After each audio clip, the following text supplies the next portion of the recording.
People can call it delayed, but guess what? It's Stranger Things, so because it's Stranger Things on the internet, it will live on forever. I'm here with Joe and Brandon. We're here to talk about Stranger Things Season 4, the 19 and a half hour long season, the longest season of television that has ever been put to screen. Did it live up to the hype? Did it fulfill all our expectations? Did it pay off on kind of a show that ultimately the hype was all that was keeping it going? Guys, you ready to do this? Let's do it. Let's do it. All right.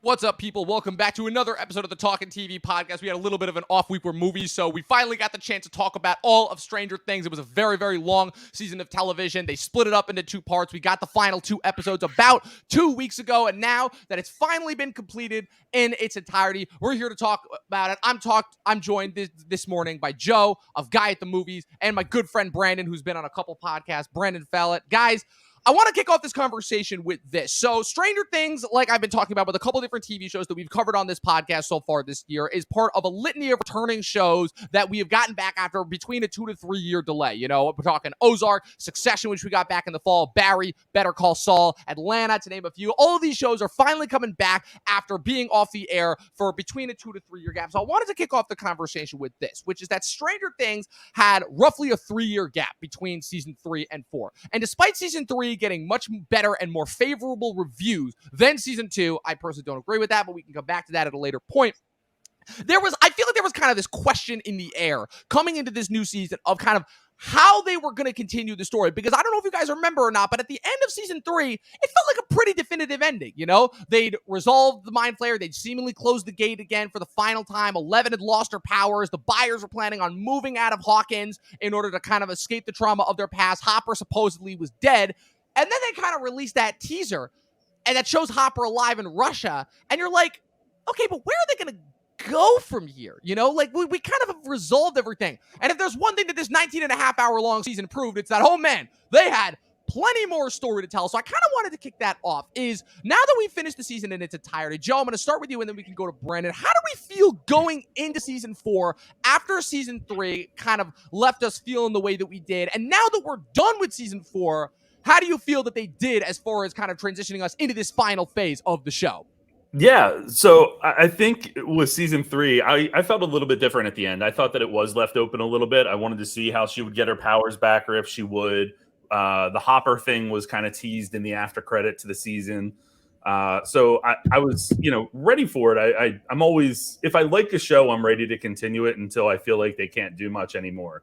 The thing with Stranger Things that I feel like they needed to do, and they finally did this season, was tie it all together, tie the 3 seasons together. And whether or not you liked how they did it, they at least tried to put more context around sort of what's all happening. I do enjoy that at the end of season 4, they're about to fuck with Will again. He's like, finally. Oh, no, I feel it again. I'm like, oh, we're back to him. It's happening again. Yeah. But no, I actually really enjoyed season 4. I thought they did a really nice job of providing more context and creating a villain that is pretty, I think, menacing and badass. I was debating this a little while ago because, spoiler alert, I finished the season about 2 hours ago, finally. But I was debating with someone afterwards. We were texting, and there's a couple things in this season that I would agree didn't work. I think the whole Soviet Union storyline and Russia storyline is just pointless in a lot of ways. It dragged on too far, and it seems like they didn't know what to do with it. There's large patches of this show where, like, we're not even worried about them. Side note, the kids don't even care where their mother is. Like, nobody questions like where she is, what's going on. But I thought that the rest of the stuff around Vecna and even really the elevation of Sadie Sink as an actress in this, she was by far my MVP of the season. I thought she was fantastic. And even Lucas really stepped up in the last episode. I thought that was great acting too, great compared to the kids. So I'm excited for where it is, because I think what this season did, as opposed to the other 3, is showed this group what failure means. And that was kind of the tease leading into these 2 episodes, was the one line, like, I don't know that we're going to, make it out of this one or something like that. And I think that's kind of what we got. Like they won, so to speak, for a little bit, but clearly, there's still a lot of hell to come. And now they have to regroup and figure out what to do. They talk about it at the end of the episode with 11.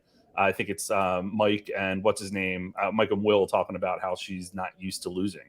So I think that's a really cool place to be going into the final season. I do think they could have made this the final season. Maybe one more 2.5 hour episode would have given us all we needed to have, because, not to keep going on about it, but the one thing that I struggle with the show is I love it in so many ways, and then it annoys the hell out of me in so many other ways, because it does get slow and bogged down, and a lot of stuff could be cut. That last episode, you could have cut probably a good half hour, 45 minutes of just brooding and stuff. But I'm excited about it. I'm excited where it's going. I'm ready for them to wrap it up. I do think they did a good job compared to some other shows that lost. It could be a loss where we have no idea what's going on. Brandon, what's your thoughts? What were your thoughts coming out of season 3 going into this season, and then obviously after finishing up this season? Ooh. Well, I enjoyed season 3, but as I was watching, I did start to get a vibe or a feeling of the show starting to spin its wheels or go through the motions a bit. I enjoyed the hell out of it, but it did just feel like, okay, we're doing the Mind Flayer again. A few of our main characters, like Mike and Will, don't really have much to do. They were kind of leaning very heavily into just 11, this is her show. She's just going to kick ass for the whole time. But I really liked the finale of season 3. I actually thought that was one of the strongest individual episodes of the series. And I agree. It kind of did feel a little bit oh, okay, we're starting to wrap up here.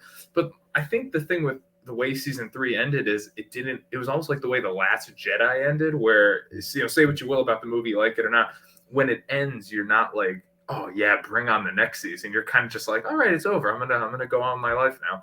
And because of the 3-year wait, and then because of the fact that a lot of shows and movies had come out just around Stranger Things, Obi-Wan, Top Gun. I mean, I know that when Obi-Wan and Stranger Things dropped in the same weekend, most people were more excited to go watch Obi-Wan first. Right. So there was a lot of that made me, and then the trailer just kind of made me go, all right, more of the Stranger Things stuff. Cool, pretty cool, so I wasn't particularly excited going into it. I was just yeah, I like the show. I like the characters. I'll watch it. And I guess overall, as a general thought, I think within the first 10 minutes of the first episode, I went, oh, okay, I remember why this show is so amazing. This is awesome. The way it's filmed, the camera's always moving, it has a purpose. The characters are just so damn fun and relatable. And it does really balance all the different plot points pretty masterfully. Certain ones are just more interesting than the others, but overall, it kind of gives everybody their, I don't even want to say moment to shine, as if everyone needs a big crowd pleaser moment, but it gives everyone enough stuff to where you're oh yeah, they're all fully fleshed out. I'm interested in them. This season in particular, it took 2 of my least favorite characters of Max and Lucas, and it made them possibly the 2 most interesting characters of the season. Totally agree. Because you look at a character like Max, season 2, she kind of just served as a wedge to just be thrown in there to be oh god, she's disrupting this groove, and then they didn't really give her much to do the next season. Now what they did with her was just absolutely brilliant, I thought.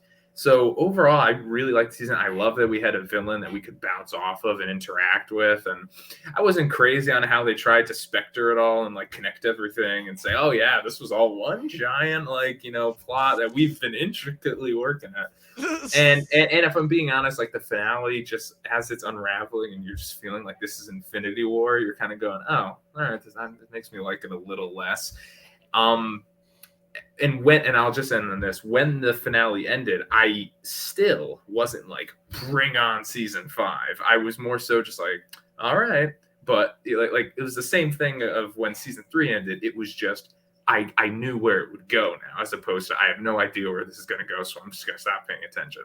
So overall, I loved it. I thought it was, you could say it's a course correction. You could say it's a return to form. But I think it's easily the best season since the first one. It's just, particularly episodes 4 and 7 are just masterful. Yeah, 100%. Couldn't agree more with everything that you guys have said. My thoughts coming out of season 3, I famously made it clear that I never really understood the criticism going into season 2. I've feel like a lot of people were a little bit too harsh on season 2 just because the hype factor and expectations coming out of that first season being the phenomenon that it was were just, I feel, a little bit too high and across the board. And it was kind of, I feel like, in a similar situation to another season of television that came out that year for a massively popular television series, that being Game of Thrones' 7th season. I just feel like the expectations were a little bit too high to a point where I feel like where people were a little bit unfair to it and kind of overlooked a lot of the more positive elements of it. Going into season 3, however, that was a situation of where it's like, I feel like it had almost course corrected to where now people were willing to give the show too much of the benefit of the doubt. And there was just a lot of stuff in season 3 that it felt like they were trying to do right, but overall, like you were saying, Brandon, it felt like it was spinning its wheels. It felt like it was trying to change tone in order to almost feel like more of like a more palatable and desirable show. You know, they were trying to be like, okay, we're getting back to this being like a fun kids 80s romp, you know, which I'm not going to say that's what the show ever was to begin with, but it always had elements of that, you know? But the biggest thing for me going out of season 3 is that I'm like, it left me with that feeling of I don't know where this is going to go, and I don't particularly know if I care where it's going to go, just because it felt like they just kind of reached this point of, okay, if this is the last time that I see this setting or any of these characters, I'll kind of be okay with it, you know? Going into this season, though, to call it a course correction, I think would be a vast oversimplification, because I think it's safe to say that the Duffers probably were the ones that took the most advantage of the massive amount of time that they had in between this season, because, man, they went for it in a way this season that, while not everything worked, I think it's commendable to say the least just how big of a swing they took between the vast amounts of storylines that they had, between them splitting the characters up, with them arguably giving the characters the biggest set of stakes to overcome that they've had to since the first season. The fact that they're finally actually playing into the fact that they're like, yeah, these kids are not really kids anymore, so we're going to start throwing some more adult challenges at them. The fact that they actually had the foresight to understand, they're like, okay, we need an actual visible antagonist. We cannot keep relying on kind of these same lifeless CG blobs that are just like monsters to overcome. We need an actual like visible antagonist for our characters to overcome, and they did it all. You know, they actually went for it and they did it. And yeah, obviously there was kind of a little bit of loose lingering threads that they probably let go on too long. The Hopper stuff in Russia, as much as I did love it when Joyce and Hopper finally reunited, that storyline went on way too long. The Mike, Will, and Jonathan storyline with Argyle, it served its purpose at the end, but that one kind of went on a little bit too long. But the stuff that I will say this season did great was friggin' amazing. The Max and Lucas stuff, everything going on with Eddie this season was just inspiring, to say the least. The way that they conceived of Vecna's kind of reintroduction, and the way that they kind of like conceived of his grand overall plan. And what I'll say is that they didn't completely, it's very beyond clear that they were not at all, that they did not at all have this planned out from the beginning, but they did, in my mind, what all good showrunners do, which is what they do is they work with what they've established in the past in order to give them enough of a foundation to build off of, you know, because they have the Upside Down. They had already set up the idea that there were other patients other than 11, so they have that storyline to build off of, and then they kind of work with what they have as far as coming up with an antagonist that can kind of draw all of our characters back into this one fold without it feeling repetitive again, and also set them up with enough stakes in order to, for lack of a better word, get them into the end game, you know? And that's probably about as, like, spoiler-free as I would kind of want to bring it. So let's dive into some of the specific things that happen at this season. You know, I have the next plot point is how the show has kind of changed since its inception. So the biggest thing, obviously, that I want to talk about first is Vecna himself. You know, the fact that the Duffers were able to conceive of this character that actually was, similar, was kind of the basis for the entirety of 11's, kind of project that was formed, obviously, as we come to learn, as the Nina project. The fact that Dr. Brenner, who was brought back in this season in an unexpected, but I think rather refreshing way, Matthew Modine's character from the first season, how you have this character who was established as kind of the origin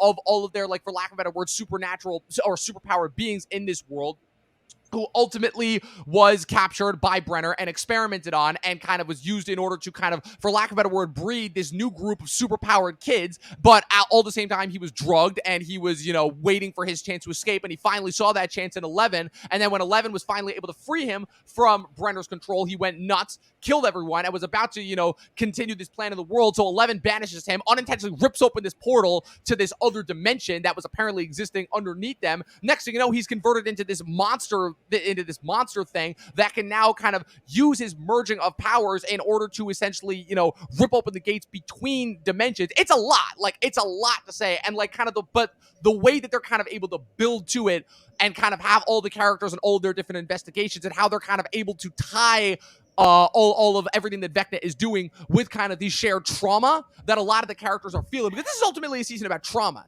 and getting over. All of these characters have been through so much since the origin. 11, Max, what's it called? Mike, all of these characters have been through trauma, and this season is all about them kind of getting past trauma and kind of maturing to a certain point. So I kind of wanted your guys' takes on like kind of what your favorite parts of the season were, just in general. Like, what were some of the things that really, really stood out to you as far as like kind of setting this apart from previous seasons that came before?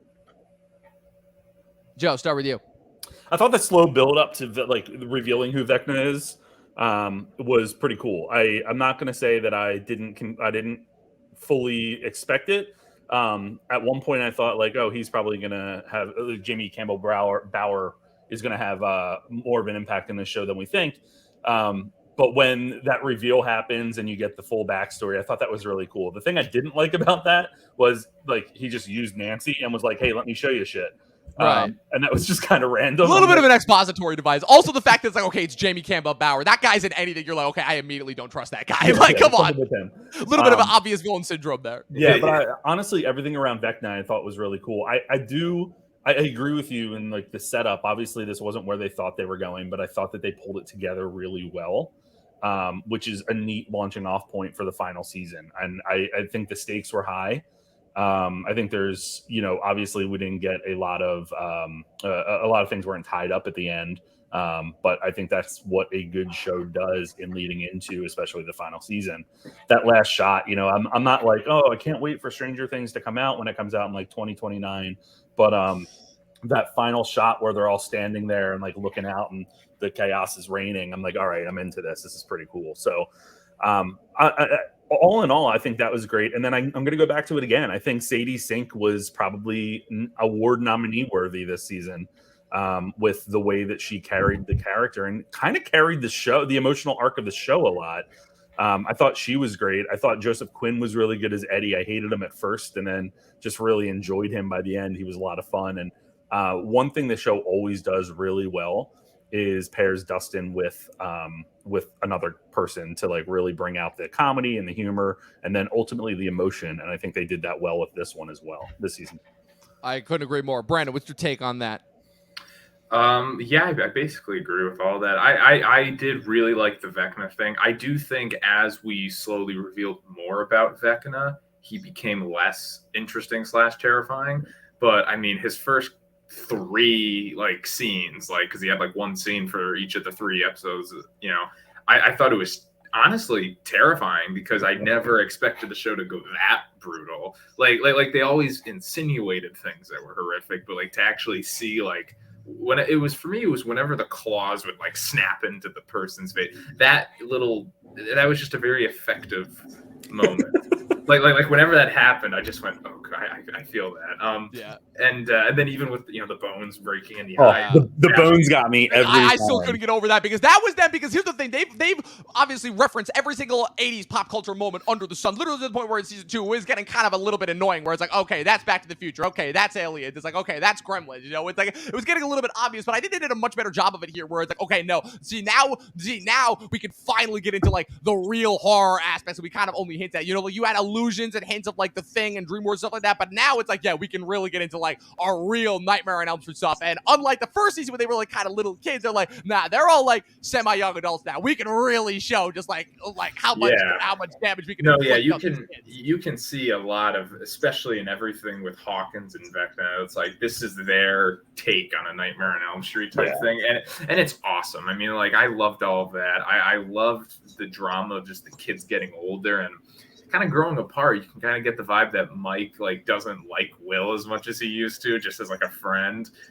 You get the vibe that Lucas' whole story I thought was kind of a tried and true story, but I thought it was executed brilliantly. And by the time you get to the finale, with everything that was going on with Vecna and 11 and the craziness, like it was the scene with Lucas fighting the basketball guy that was the most kind of gripping scene in the finale for me, because I was like, oh, I actually feel this. Like this is like something that's really like emotionally I powerful. thought Lucas was a goner.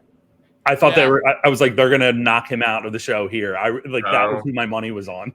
Right. Oh yeah. I think overall, I really liked what the show did, and I got to give them credit too, because I can nitpick all night and day about things, but like they did something really different. And one of my biggest flaws with the show coming out of season 3 was where that was a season where I started realizing the show's shtick, which is you take the group of people, you have like a batch of like 12 characters, you split them up into 3 groups. For the whole season, they're finding pieces of the puzzle. In the penultimate episode, they come back together at the end, and it's like, whoa, you're back. What were you up to? This is so funny. And then at the end, they do this big payoff finale where they're all together. And it always works. It's like McDonald's. It's like, oh, yeah, like I get it. Well, no, like it works. But for season 3, even though it worked, I went like, okay, I get the shtick here. And season 4 did something different. Like by the time you get to the finale, they're like, no, we're going to keep everybody separate, and they're all going to come together after the big bombastic finale to have like these somber, bittersweet reunitings. And like, so I gotta give them credit for that. I like that they tried like their take on like the Great Escape with the Russia stuff, or their take on like a stoner comedy for the California stuff. Like that was all well and good, and I don't think the show ever overtly focused on those two things so much to where I was just like, oh my god, but like. Yeah. Definitely they weren't like things I'd rewatch again. So yeah, anyway, not to talk too long about it, but like I thought it was pretty fantastic, like across the board. Real quick on the bones breaking thing, I thought they did a good job of like you said with the first 3 that get killed. Really roping you into that. So then like when I almost said Liz, when Max, I don't know why I said Liz. Where'd that come from? When Max is like, raising in the air at the end, you're like, no. Yeah, it does a great job of building up the tension. Well, okay, I got like what they do with the Max character is so awesome, because they give her this amazing moment in season 4 where you're just like white knuckle watching this, like, oh my god, is she gonna die? Like this, and it's that scene at the end of episode 4 is maybe I think it's the best scene that the show has ever done. Just as a moment, it's like this is all the potential, all the creativity of the show coming to a head, and like this is what this show can be at its very best. It was amazing, and it overall is an amazing episode. Then like the way it ends, it was beautiful. And because she gets such like a moment like that, you kind of think, well, she's safe for the rest of this show because she got that moment. Kind of amazing how they pulled the bait and switch there. So when the moment happens at the end, you're kind of like, oh god. My one criticism, and I will probably get into it, is I kind of wish they went all the way and just because the ending was so they kind of half-ass at the end where it's like she's dead but she's not dead, but they're still able to open the portal just enough for it to work. It's like technically she died even though it was after, and she's brain dead now, but like technically her heart's still beating. Like there's a lot there where I just kind of went like, I kind of wish you just played it cleaner and just like did one because like I was confused. I was like, wait, so what is her condition? Yeah, right. Where is she? That's what I wonder. Like, this is always me just being who I am. I wonder if they actually like filmed multiple versions of that, or like didn't know where they were going to take things. Because the fact that they were working on those final 2 episodes weeks prior, I know a lot of it was working on effects and stuff. But like we hadn't gotten a lot of love for Max, or didn't have a lot of love for Max in the previous seasons, and so a lot of this season hinged on you caring about that character. And if they weren't able to really establish that in the first 7 episodes, I wonder if they would have gone all the way or not. Because I expect when she at the end of episode 9, when she's dying, I'm like, they did it. They finally did it. But I agree with you. Like when they switch that around and they're like, nope, heart's still beating, but she's brain dead. They're just, I think, giving themselves a little bit more to play with moving forward, given that she was really the star of the season. I think one of the biggest problems that the show has kind of had since its inception is they have a big problem when it comes to killing off their main characters. I feel like that kind of started back in season 2 with with Sean Astin's character, where even though Sean Astin was kind of a one-off character that was kind of only in there in order to like provide a romantic foil for Joy and then ultimately be killed off, I feel like the reaction to that was so big and so polarizing that it almost kind of scared them, into not wanting to really kill off any of their main characters. And then obviously they killed Billy at the end of season 3 and they gave him kind of a heroic moment. moment. But Billy, I feel like, was not a character that had really kind of earned everybody's love, not in the way that the main character was. And this was kind of the first chance that they had to like really show that it's like, yeah, no, anybody can go. Like this, we can kind of turn this into Game of Thrones a bit, where anybody can go at any minute. And Brian, what were you gonna say?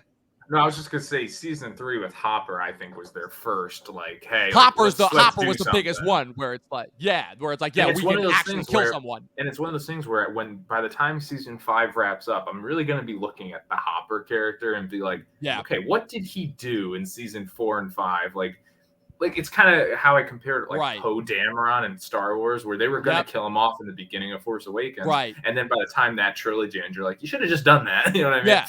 Like, because he did absolutely jack shit. Especially given the trajectory of where those movies went overall. But yeah, Stranger Things has a killing off main characters problem for sure. Where there's a lot of characters that, like I said, because they haven't killed off a decent amount of the characters, the cast has only grown significantly by season. Where, like you guys are both saying, by the time we get to this season, we're following 3 different storylines of roughly like almost 20 characters across the entire show, and they're trying to give each and every one of them something to do, and not a lot of them have something to do. Like, I love Maya Hawke in the show. She's just become one of my favorite additions to the show. What exactly did she have to do this season? Ultimately, they just be another funny side character, you know? I love the Argyle character. I thought Eduardo Franco was a revelation in this season, and them kind of doing the whole stoner comedy. What exactly did I actually do here? No, I agree. I know your thoughts on it, Brandon, but I actually disagree about the Argyle character. I thought he was like, I don't think I laughed at a single line he said the entire show. Same here. Same here. I thought he sucked the tension out of scenes. I like the actor; he did a good job for what he was doing. But like in the scene, it's a really great that tracking shot when like they think they're gonna hit the road in California, and then it's like, oh shit, hit the fan. We got to run around. It's this awesome one take. Once his character got involved, like I just felt all the tension just. Oh, the shootout at the end of what was that? The 3rd episode, 4th episode? Yeah, like it was just like, oh, now he's here screaming and okay.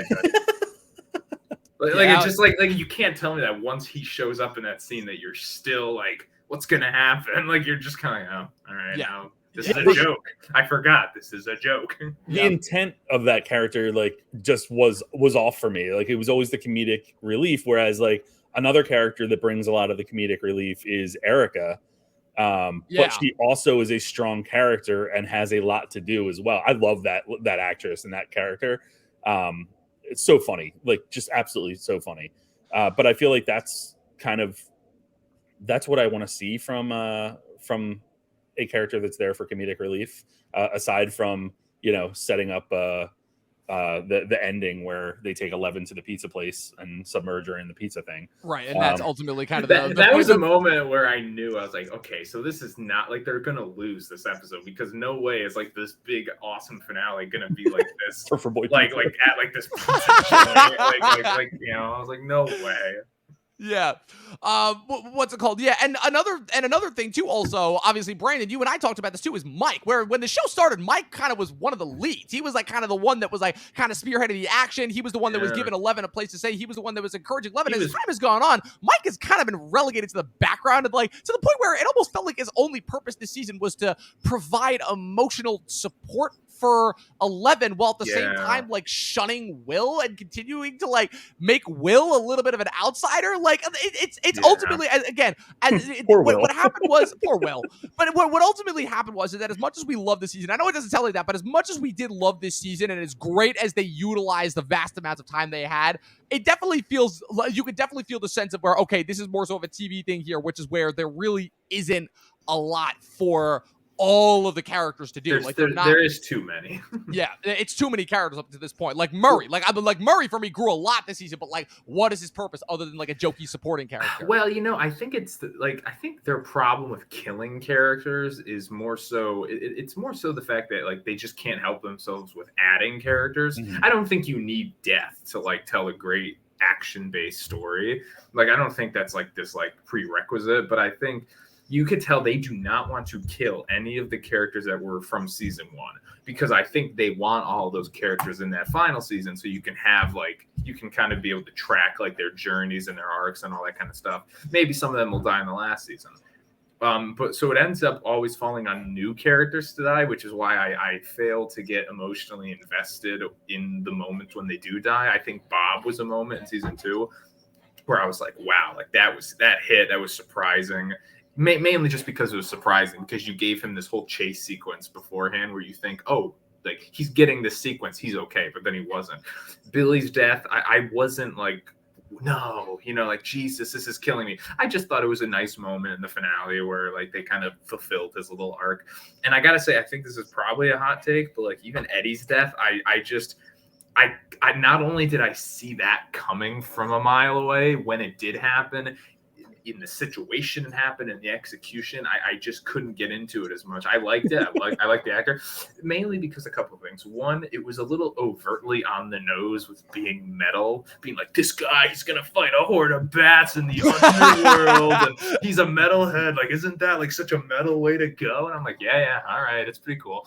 And then like, if you're actually looking at the plot, like they never established that these bats were gonna go back to the house, and like there's no way that he would have known, like, oh yeah, like they need more time. Like, so it was just like this weird, like he just decided suddenly to like do this thing. And like, I don't know, that could have just been resolved in like an extra line of dialogue, like say like the bats are going back, we got to buy more time, So yeah, I liked the death, but I wasn't like, Jesus, what a, because he's a newer character. So they're on the chopping block a lot more than an older character.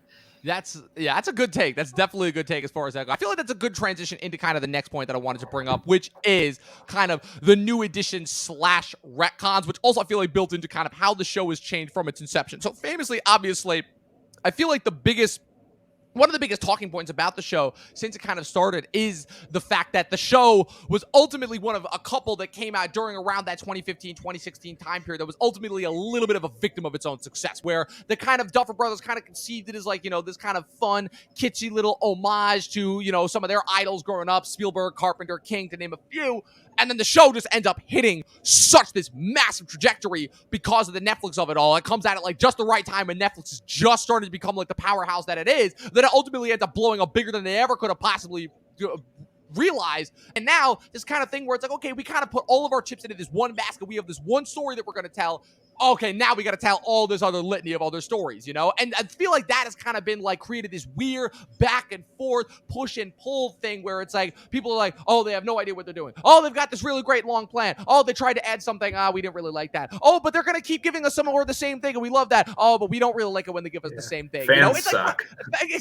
Fans suck, I feel like, is kind of the overall consensus that we can come to. But again, we kind of have to talk about it because, again, the internet reaction has been such a large portion of this show's success. This is ultimately, I would make the argument that this is the first mainstream viral success for a property that despite its very obvious allusions and homages is still completely original in its concept. Stranger Things is not directly based off of any other IP, which I don't think I can really say about anything else that's really been super successful in this kind of last couple like major Twitter stream age. So it provides this really interesting, I feel like, trajectory where it allows the Duffer Brothers to both be their best friends and their worst enemies in that sense, where despite the fact that I love kind of the new additions that they made, I'm aware of how they retcon stuff in the past where obviously, again, they had this idea for the Upside Down, but they probably didn't really know exactly how it was going to encompass and entail it. And then being able to do more seasons allowed them to explore the Upside Down and really the potential of it. But it almost felt like they were kind of deliberately holding back and not exploring it to their fullest potential. And now they finally had the opportunity to do so for a litany of different reasons. The massive amount of time that they had since season 3, the vast increased budget that they had. They're definitely at that point where a lot of shows get when they finally get to that point in the budget where they're like, okay, we have all this money, we can just show it off. Like some of the shit that was in this episode, like, was bigger and more impactful than a lot of the stuff that we've gotten in the previous movies. Like, famously, the big joke is that was made about this particular season is that this aired 1 week before Thor: Love and Thunder, and the last episode of this season is a full 30 to 40 minutes longer than Thor: Love and Thunder. Like, they are finally effectively getting to make these as, like, movies. Like, this is no longer, I feel like, kind of fits into the dictionary definition of a television show. It has effectively become a movie. And so, in that sense, I kind of wanted to get your guys' take on kind of the Duffer Brothers push-pull back and forth with their kind of creative take towards the show, as far as kind of like how, for lack of a better word, their interaction with the internet and kind of how that's affected the show, whether it'll kind of be to the show's benefit or detriment long term. Joe, let's start with you. Yeah, I don't really know. I think that's really hard to comment on because we don't know what the original plans were. We don't know like what the rough outline was for how many seasons they wanted to go and all of that. Of course, they can say whatever in the media, but I think the success has definitely driven them to a different point than they probably planned at the beginning. I really don't know. I don't even know how to comment on that honestly, Dom, because the internet is the internet, and of course viral sensations take on a life of their own. But I think that in terms of like the characters and stuff, I can't really remember or even point to a character that something was done with because of a movement online in this show. I think the closest one I can get to is what they're doing with Will, because there's been rumors for years that Will was like secretly gay and that they're he's trying to figure out himself and whatever, and you finally get there in the last couple episodes of this season, and then the actor just came out and confirmed all that's going on. But again, that's the thing, right? Is that's not a thing that was established within the course of the show. That is the thing that was established off the air, where the actor confirmed it off the air. It was hinted at for sure, but never explicitly confirmed is the thing. And so that's a thing of where it's like, okay, was that always intended, or was a thing that was brought on as a result of kind of internet speculation? I think, I mean, and who knows, right? At the end of the day, who knows that? Exactly. Like I said, it's all up in the air. It's all up to speculation. I'm sure we'll get confirmation next season, like in some way of that. But ultimately, I don't know, because I can't imagine that they went into this without having at least certain points that they wanted to hit. You don't introduce something like the Upside Down and not have some rules already established for what it can be. But of course, they probably gave themselves a little bit of leeway to create what they wanted to create with that. This is a terrible comparison, but I'm going to bring it up anyway. The same with Lost in a way. Lost didn't know Lost was lost. They didn't know where they were going after a while. But they had certain points. They knew their ideas of certain things that were going on. Just whether or not they were able to tie it together is a whole nother question, whole nother ball game, whole nother argument, whole nother podcast. But I think that what we're seeing with this is, regardless of what the ideas were at the beginning, they're able to tie it together. Vecna wasn't a response to internet, commentary or whatever.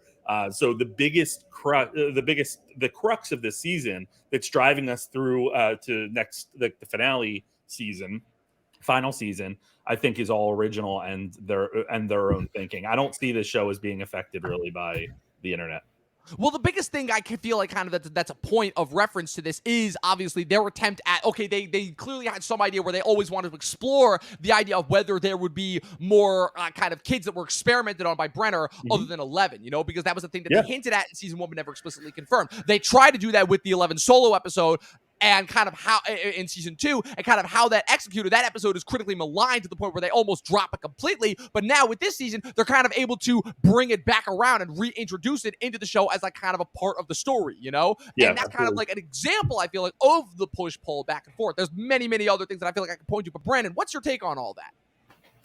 Yeah, I mean, I guess, in today's age, that's like the great fear that we want to avoid. Like we want the creative artists to just be creative and not be so reactionary. I think quite possibly the biggest criticism of like the Disney Star Wars trilogy is that it was very reactionary to how people felt about the franchise. And the big buzzword that people keep seeing is like, there wasn't a plan. There wasn't a distinct plan that they wanted to accomplish. So it just felt like they were making up as they went along to appease the fans. And in doing that, it just, it feels more like fan fiction or like a product as opposed to like an actual, artistic story with merit. I think with Stranger Things, I never got that impression, at least thus far. I think and that's a good point, Joe, because I think when it comes to the main plot, like I think they're pretty, they got their vision for each season.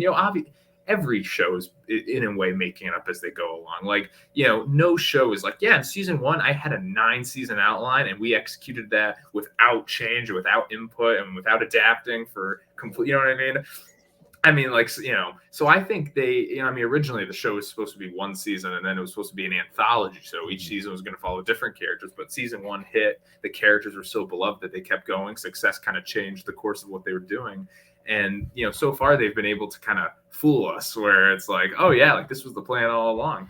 I think season 4 and 5 were planned out. I think they know exactly where they're going into, you know what I mean? But if you were to ask me like, hey, season 3, do you think they know how they want to end this? I'd probably say no. Yeah. Because that season was pretty isolated and it was just like another season and another show. I have, other than the Will thing, but which I think you could make argument maybe was brought on because of online, tweets and things like that. Other than that, I think I don't really think I've seen something where it was so reactionary, and that is the goal, where I don't want to be watching something going like they're just doing this to appease the Twitter crowd. And even with Will's story, I thought it was beautifully handled.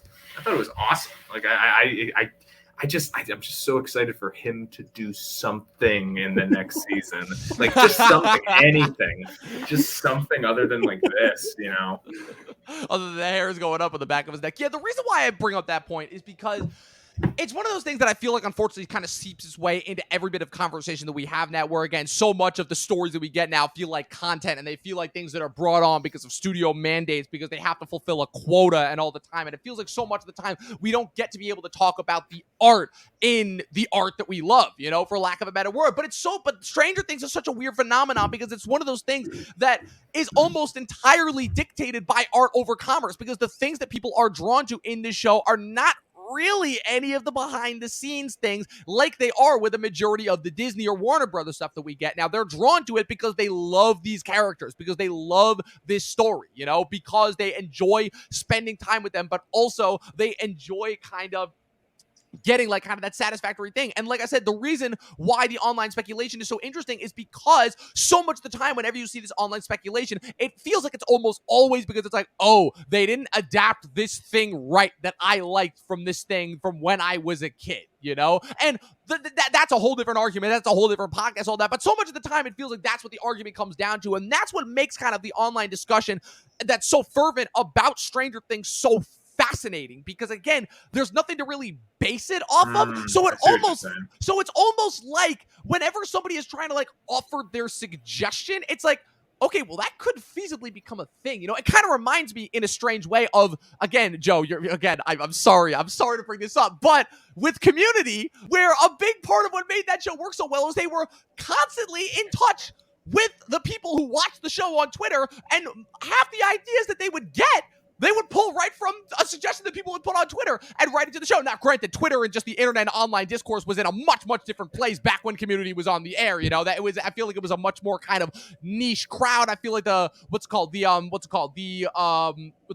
information waylay was a lot more controlled. It was a lot more receptible. There was a lot less hostility that goes into it now, where it just feels like the Wild West, and just like there's just so much hodgepodge of ideas thrown out that trying to sift through it all is just, I feel like, a nightmare for anybody else. But I feel like it's such an interesting component, because it is, to me at least, such a critical and intrinsic part of this success, because we've all said it. If this show does not have the social media impact that it does, this goes all the way back to the discussion that we had about Netflix and kind of how we're so consistently confused at their success all the way back in 2020. The show is ultimately not what it is, And it's so weird, because it's kind of the only way that it would have been that successful, because almost all of Netflix's success, with a few exceptions here or there, kind of function the same way, where they're all kind of successful because of how they hit online. Because again, the majority of them, I feel like the only exceptions to this are the Umbrella Academy.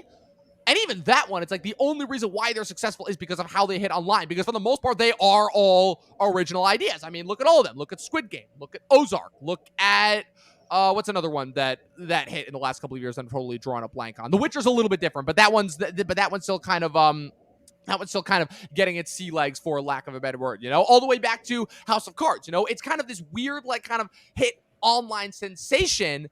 And the thing is that's kind of so satisfying about it is that in this age of IP that we live in, when you have an original idea that can hit that hard with audiences in a way that really not a lot of other original ideas do. Most of the time when original ideas hit now, it's almost kind of like by surprise or by accident, or builds up with word of mouth, kind of in the old-fashioned way. But in order to kind of like have like an instant success, the way that kind of Stranger Things did, That's kind of what I mean when I'm talking about, like, kind of, for lack of a better word, the social media discourse of it all, because it does. It has a large part. It's a large part of this show's success overall. So, and I'm going to kind of bring it into the last point before we get into the last point that I have is how this sets up for the final season. And my biggest thing is that even though it seems kind of obvious as to where we're going to go in the last season, Vecna's plan has effectively worked. The gates between the dimensions have been ripped open. The last shot of the episode was we see something that we can assume is the Mind Flayer coming out. It was, I feel like that the one nitpick that I have is I feel like it was they were a little bit confusing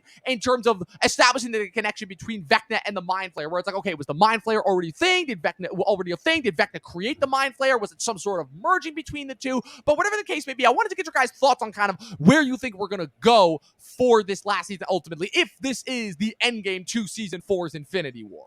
Joe, start with you. I have no idea. I don't know. I have no freaking idea. No, I think obviously we're going to see Vecna pop back up probably early on and continue on with what he was doing. But even what he was trying to do was a little left up in the air, where he was kind of just like, I don't even remember what he said. Something about like changing the world, or as far as I'm concerned, it may as well have just been a Skeletor from Masters of the Universe. Yeah. I'll be back before he runs into the cave, because they knock him out of the mansion after they firebomb him, and then they go outside and he's magically gone. So yeah. So the one thing I do want to see a little bit more, which I think is it may alter the show a little bit, but we started to get it this season with the government becoming more involved, and right.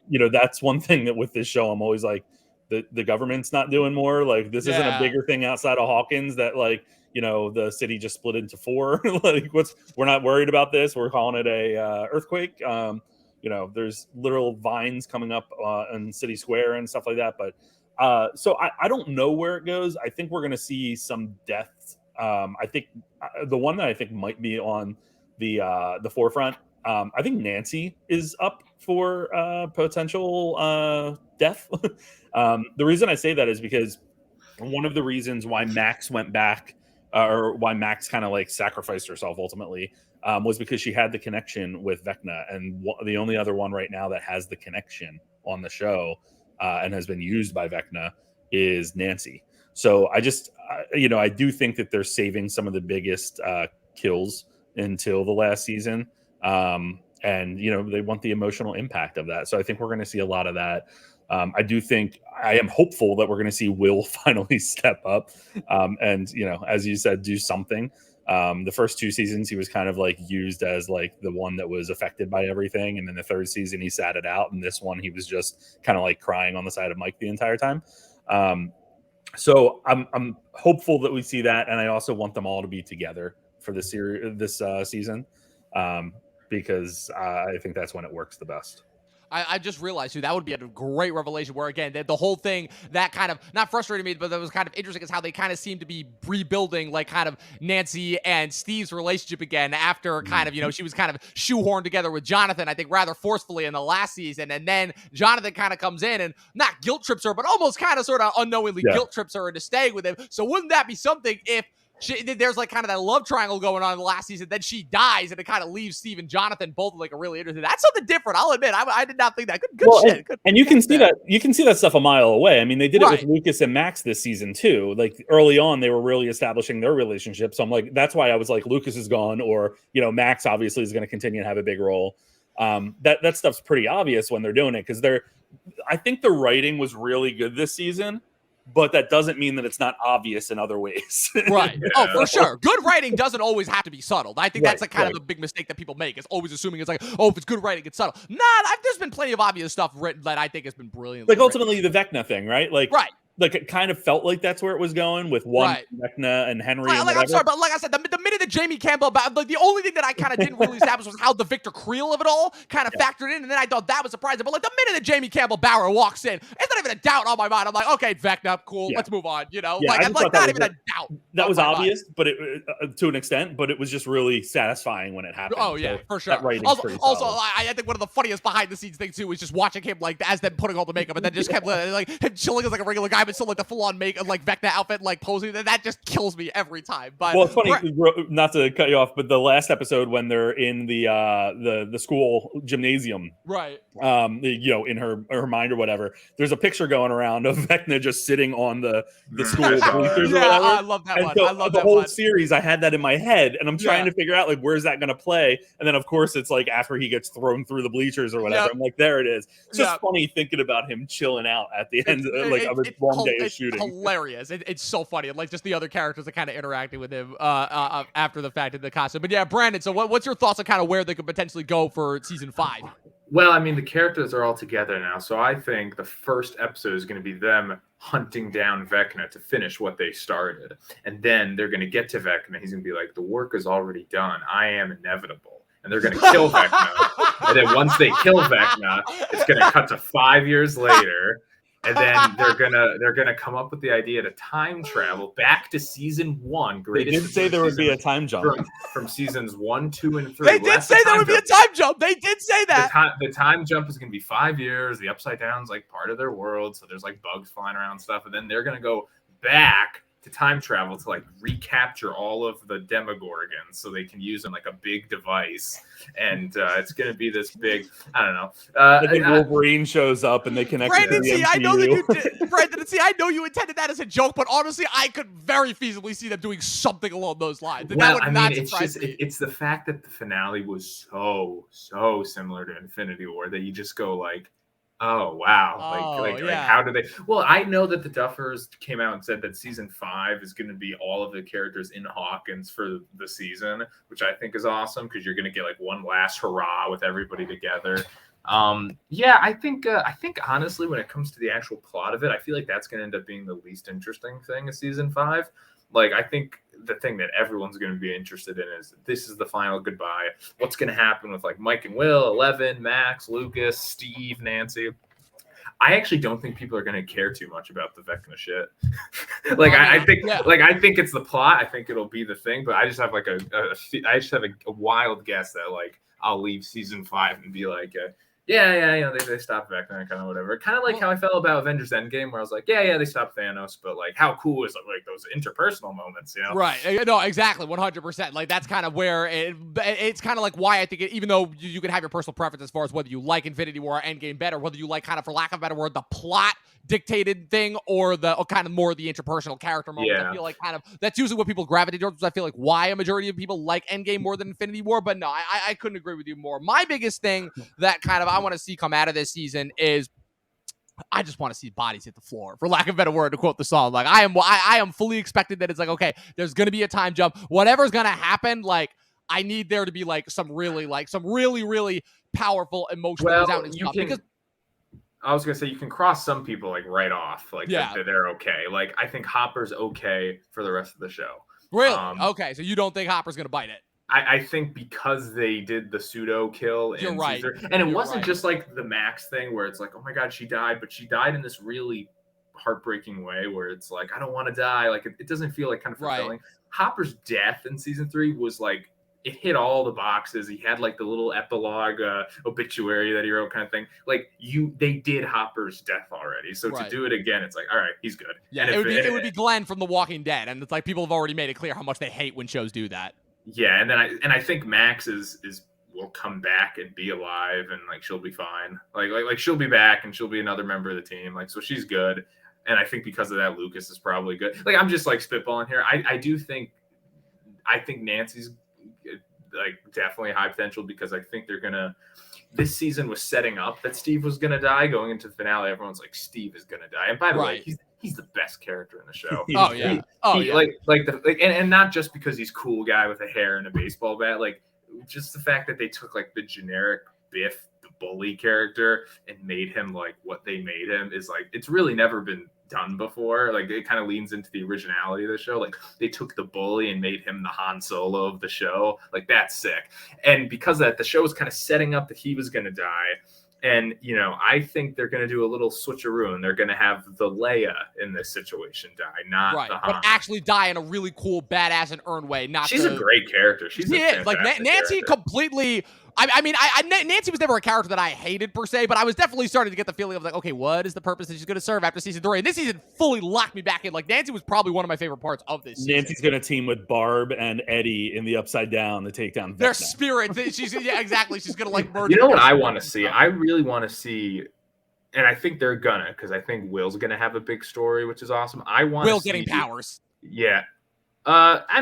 See, not in the traditional sense of like what people on Twitter are gonna want. Like, I want to see him flying around doing exactly what. Well, not exactly like that, but I guess just in the sense of like Will was the first one that was kidnapped. If we believe the fan theory that it was Vecna that kidnapped Will, not the Demogorgon in season 1. Just the fact that obviously everyone, including Eleven's powers, originally spawned from him. So the idea that Will had the most interaction with him, the hair raising on the back of his neck, being possessed by the Mind Flayer. I definitely don't think they were thinking that Vecna was like a possibility back in season 1, but I think they gave themselves enough room into how was Will even kidnapped? Because at that point, think about it, up to season 3, it's just Demogorgons and like the That's mind. Literally, so like what you're saying, and then whatever the hell him? that blob thing was in season 3, I don't even know if that was supposed to be the Mind Flayer. That was something else. That mostly blocked out in season 3. But that was the Mind Flayer, like using humans to like create like a vessel for it to transport into the world. Anyway, but the one thing I'll say is I really want Joyce and Jonathan to have a big substantial role the final go around, because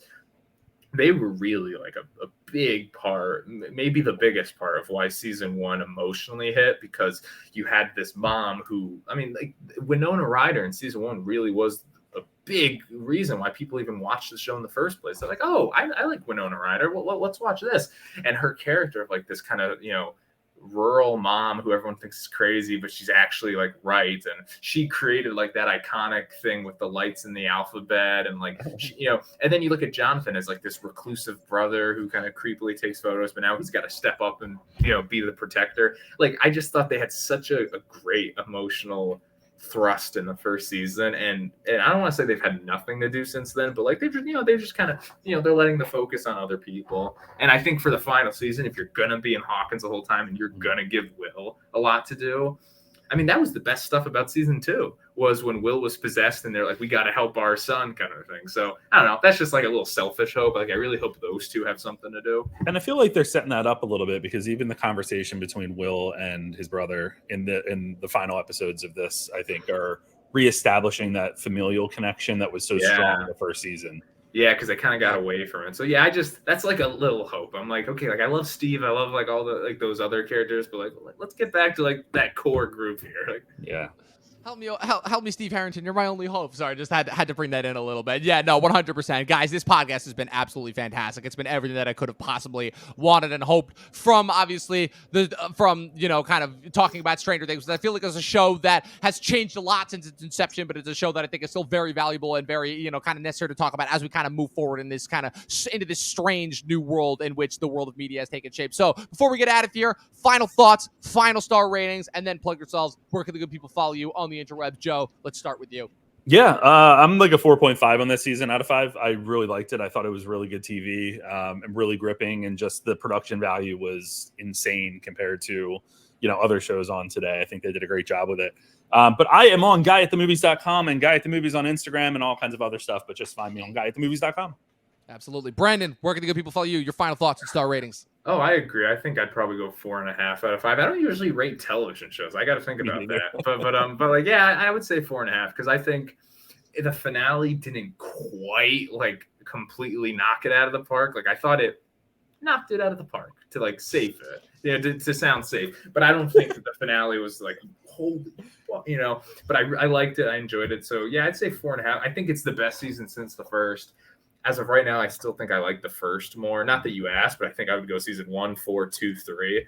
I agree. That's exactly my ranking of it too. Yeah, because 3 I think was awesome while you're watching it, but then I don't have as much of an urge to rewatch that. Like 2, I want to go watch 2 again. Anyway, I'll just say my Instagram, Rattlecage Productions. That's what I've been posting some random stuff on. Awesome. Yeah, we'll go follow these two guys over there. My final thoughts to star ratings, like I said, echoing these guys' two sentiments. My favorite season since the first season, a little bit long for sure, a little bit kind of like playing fast and loose with the retcons, but overall a very satisfactory and very enjoyable season of television. For sure, kind of reaffirmed and made me kind of remember everything, all the reasons why I fell in love with the show in the first place, why the show became such a phenomenon in the first place. And I think it sets up rather nicely for what could be really action-packed and gangbusters final season, assuming that Netflix doesn't get the better of them and kind of screw them over the way they have a lot of other shows with their kind of final seasons and final episodes. But you can follow me at Movie Nerd Reviews across all platforms on TikTok. And be sure to follow the official Talking TV podcast across all platforms: Instagram, Facebook, TikTok, all the above. Subscribe to us if you're watching us on YouTube. Follow us if you are listening to us on Twitch. This episode will be available on Spotify and Apple Podcasts. If you're listening to us there on this time tomorrow already, then what are you doing? Just go back and listen to the episode. It was such a great episode. I had so much fun with these guys. Go follow these guys and everything that is that they do. And as always, people, 12 seasons in a short film, and watch more fucking movies. We'll see you guys next time.